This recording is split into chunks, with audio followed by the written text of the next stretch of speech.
இந்த சீரியல் என்ன நடக்க போகுதுன்னு ஒரு சூப்பரான ப்ரோமோ ரிவ்யூ பார்க்கலாம் வாங்க. என்னோட ரிவ்யூ பிடிச்சிருந்தா லைக் பண்ணுங்க.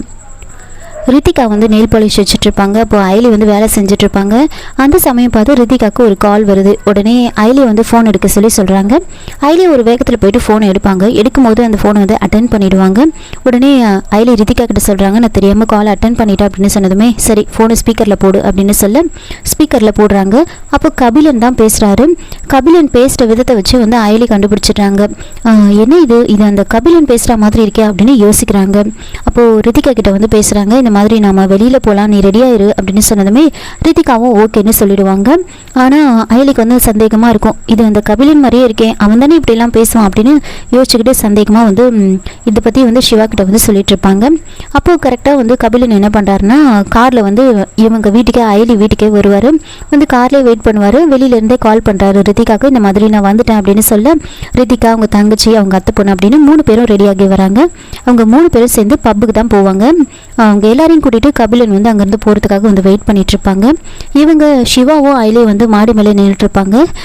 யாருன்னு தெரியலையே, ஒருவேளை அந்த கபிலனாக இருக்குமோ அப்படின்னு வந்து ஐலி வந்து யோசிச்சுக்கிட்டு இருக்காங்க. 2 பேரும் ரொம்ப நேரம் குனிஞ்சு பார்ப்பாங்க.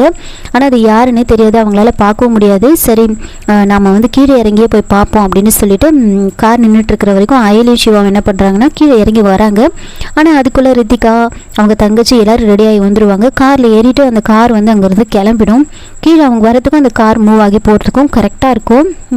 அது கபிலனா அப்படின்னு வந்து ஐலி வந்து பார்த்துருக்க மாட்டாங்க. ஆனால் அது கபிலனா தான் இருக்கும் அப்படின்னு வந்து ஐலிக்கு வந்து ஒரு சந்தேகம் வந்து இருக்குது.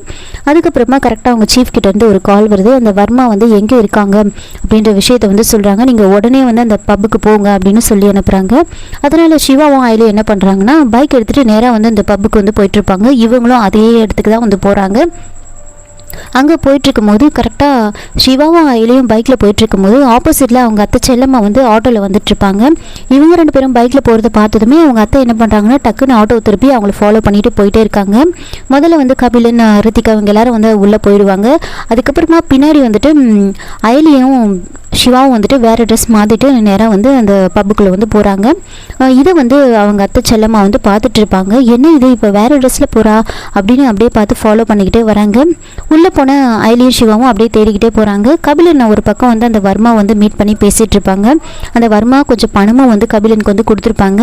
அந்த வர்மா கிட்ட தனியாக பேசிட்டு வந்து நேராக வந்து ரித்திகா கிட்ட வந்து பேசிகிட்டு இருக்கும்போது அப்போ ரித்திகா கூட வந்து ஒருத்தவங்க வந்து பிரச்சனை பண்ணியிருப்பாங்க. அவங்களெல்லாம் வந்து கபிலன் வந்து அடிச்சிட்டு இருப்பாரு. இப்படியே தேடிட்டு இருக்கும்போது அந்த வர்மாவை வந்து ஐலி வந்து பார்த்துருவாங்க. இவனாக தான் இருக்கும் அப்படின்னு சொல்லிட்டு அவங்கள பின்னாடி துரத்திட்டே வந்து ஓடுவாங்க. அவங்கள துரத்திட்டு போகும்போது கரெக்டாக அவங்க வெளியில் வரத்துக்கும் செல்லம்மா அங்கே நின்றுட்டுருப்பாங்க. செல்லம்மா ஐலியை வந்து பார்த்துட்றாங்க. பின்னாடியே வந்து ஓடி வராங்க. அவங்கள ஃபாலோ பண்ணிக்கிட்டே வருவாங்க. ஒரு இடத்துல அந்த வர்மா வந்து ஹேண்ட்ஸ்அப் பண்ண சொல்கிறாங்க. அப்படியே டக்குன்னு வந்து ஹேண்ட்ஸ்அப் பண்ணிவிடுவாங்க. அங்கேருந்து மூவ் ஆகக்கூடாது அப்படின்னு சிவாவும் ஐலியும் வந்து சொல்கிறாங்க. உடனே அந்த வர்மா என்ன பண்ணுறாங்கன்னா பக்கத்தில் இருக்கிற ஒரு ஆளை பிடிச்சி இழுத்து இவனை நான் ஷூட் பண்ணிவிடுவேன் அப்படின்னு சொல்லிட்டு மிரட்டுறாங்க. அப்படியே வந்து தப்பிச்சு போயிடுவாங்க வர்மா வந்து அங்கேருந்து.